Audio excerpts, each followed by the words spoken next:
नमस्कार मित्रों, अब जन्माष्टमी के बाद हम राधाष्टमी की ओर धीरे धीरे अग्रसर हो रहे हैं।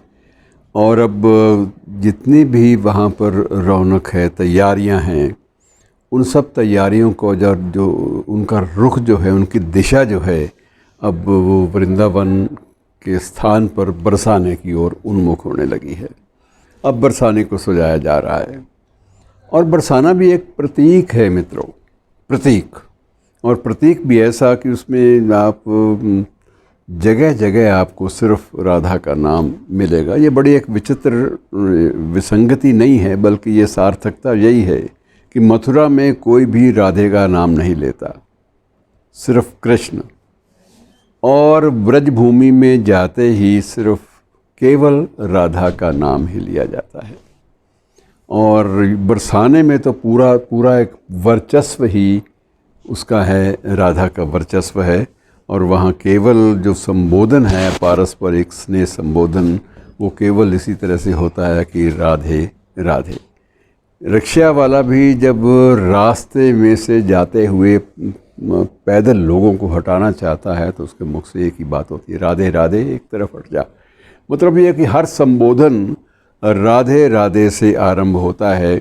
और उस बरसाने की चर्चा राधा अष्टमी के आसपास और कुछ दिन बाद तक निरंतर चलेगी। आज इसी संदर्भ को लेकर थोड़ा सा मैं आपके सामने कनुप्रिया के जो अंतिम जो परिदृश्य हैं, कनुप्रिया का मेरा मतलब डॉक्टर धर्मवीर भारती की कनुप्रिया, आप उसे कृष्ण की या कनुप्रिया भी कह सकते हैं, कृष्ण की राधा भी कह सकते हैं, लेकिन एक प्रचलित नाम हो गया कनुप्रिया। और कनुप्रिया के नाम से इसे पुकारा जाना ज़रूरी होता है। तो इसका अंतिम जो है, जो इसका अध्याय है, उसको ज़रा एक बार फिर से देख लेते हैं। कुछ अंश पहले देख चुके हैं, लेकिन उसकी निरंतरता आगे बनी हुई है। अब इसमें यह है कि इन अध्यायों में राधा पूरी तरह से कृष्ण को, उसकी युद्ध भूमि की भूमिका को नकार चुकी है। और ये राधा के द्वारा नकारा जाना जो है, ये एक अपने आप में बड़ा महत्वपूर्ण विषय है कि राधा जो कि अभिन्न अंग है कृष्ण का, जिसके बिना स्वयं कृष्ण भी अधूरे हैं, वो स्वयं ही कृष्ण की एक भूमिका को, युद्ध भूमि की भूमिका को स्वीकार नहीं कर पाती। और उसने जो धर्मवीर भारती के शब्दों में सामने आया है वो मैं आपसे बांट लेता हूँ कि जिसकी शेष शैया पर तुम्हारे साथ युग युगों तक क्रीड़ा की है, आज उस समुद्र को मैंने स्वप्न में देखा करूँ कि लहरों के नीले अवगुंठन में जहाँ सिंदूरी गुलाब जैसा सूरज खिलता था, कि लहरों के नीले अवगुंठन में जहाँ सूरज जैसा सिंदूरी गुलाब जैसा सूरज खिलता था, जहाँ वहाँ सैकड़ों निष्फल सेपियाँ छटपटा रही हैं और तुम मौन हो। मैंने देखा कि अगणित विक्षुब्ध विक्रांत लहरें फेन का शिरस्त्राण पहने और सिवार का कवच धारण किए हुए, निर्जीव मछलियों के धनुष लिए हुए युद्ध मुद्रा में आतुर हैं। और तुम कभी मध्यस्थ हो, कभी तटस्थ और कभी युद्धरत। तुम्हारी एक भूमिका निश्चित हो ही नहीं पाती उसमें। और मैंने देखा कि अंत में तुम थक कर, इन सब से खिन्न, उदासीन, विस्मित और कुछ आहत होकर मेरे कंधों से टिक कर बैठ गए हो। और तुम्हारी अनमनी भटकती उंगलियां तट की गीली बालू पर कभी कुछ लिख देती हैं, किसी उपलब्धि को व्यक्त करने के अभिप्राय से नहीं, किसी उपलब्धि को व्यक्त करने के अभिप्राय में नहीं, मात्र उंगलियों को ठंडे जल में डुबोने का क्षणिक सुख लेने के लिए।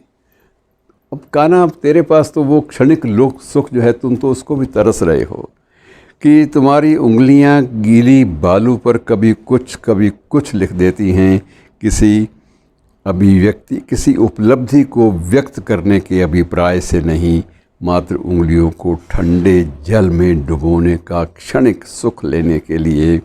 आज उस समुद्र को मैंने स्वप्न में देखा कनू। विष भरे फेन, निर्जीव सूर्य, निष्फल सीपियाँ, निर्जीव मछलियाँ, लहरें नियंत्रणहीन होती जा रही हैं और तुम तट पर बाँह उठा उठा कर कुछ कह रहे हो, लेकिन तुम्हारी कोई नहीं सुनता, तुम्हारी कोई नहीं सुनता, कोई नहीं सुनता। और अंत में हार कर, थक कर, लौट कर तुम मेरे वक्ष के गहराव में अपना चौड़ा माथा रख कर गहरी नींद में सो गए हो, गहरी नींद में सो गए हो। और मेरे वक्ष का गहराव समुद्र में बहता हुआ एक बड़ा सा ताज़ा, कुंवारा, मुलायम, गुलाबी वटपत्र बन गया है, जिस पर एक छोटे से छौने की तरह लहरों के पालने में महाप्रलय के बाद सो रहे हो। और नींद में तुम्हारे होंठ धीरे धीरे धीरे धीरे हिलते हैं, और नींद में तुम्हारे होंठ धीरे धीरे धीरे धीरे हिलते हैं। स्वधर्म, आखिर मेरे लिए स्वधर्म क्या है? और लहरें थपकी देकर सुला देती हैं कि सो जाओ योगेश्वर, सो जाओ, निद्रा समाधि है। नींद में तुम्हारे होंठ धीरे धीरे हिलते हैं। न्याय, अन्याय, सद असद, विवेक, अविवेक, कसौटी क्या है? आखिर कसौटी क्या है? और लहरें थपकी देकर तुम्हें सुला देती हैं।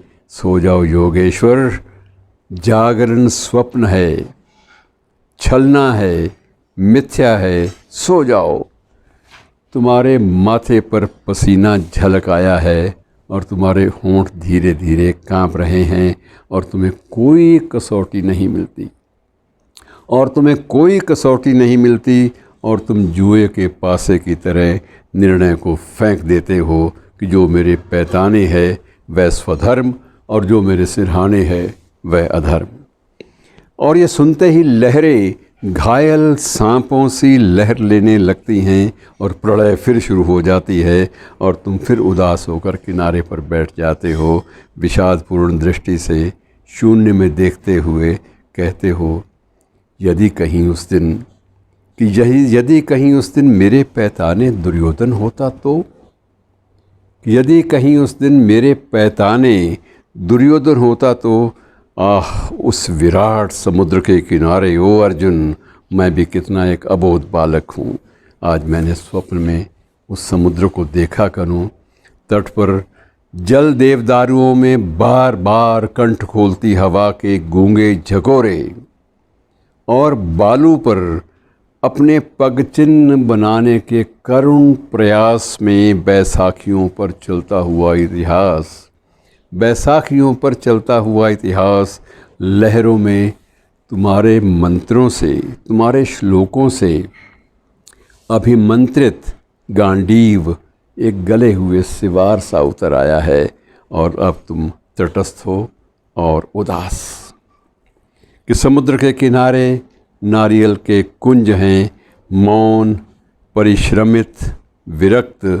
तुम एक बूढ़े पीपल के नीचे चुपचाप बैठे हो, और पहली बार जैसे तुम्हारी अक्षय तरुणाई पर थकान छा रही है, और चारों ओर एक खिन्न दृष्टि से देखकर, एक गहरी सांस लेकर तुमने असफल इतिहास को जीर्ण वस्त्र की भांति त्याग दिया है। और इस क्षण तुम केवल अपने में डूबे हुए, दर्द में पके हुए, तुम्हें बहुत दिन बाद मेरी याद आई है, और कांपती हुई लौ जैसे पीपल के पत्ते एक एक कर बुझ गए। उतरता हुआ अंधियारा, समुद्र की लहरें, और तुम्हारी फैली हुई सांवरी शिथिल बाहें, भटकती सीपियाँ, तुम्हारे कांपते अधर। और अब इस क्षण तुम केवल एक भरी हुई, पकी हुई गहरी पुकार हो, सब त्याग कर केवल मेरे लिए भटकती हुई। तो मित्रों, इसी का थोड़ा सा अंश है, वो बाद में फिर कभी, लेकिन इसकी जो परिणति है वो आप देख सकते हैं कि युद्ध की भूमिका को राधा ने, कनु प्रिया ने किस तरह से नकार दिया था। धन्यवाद।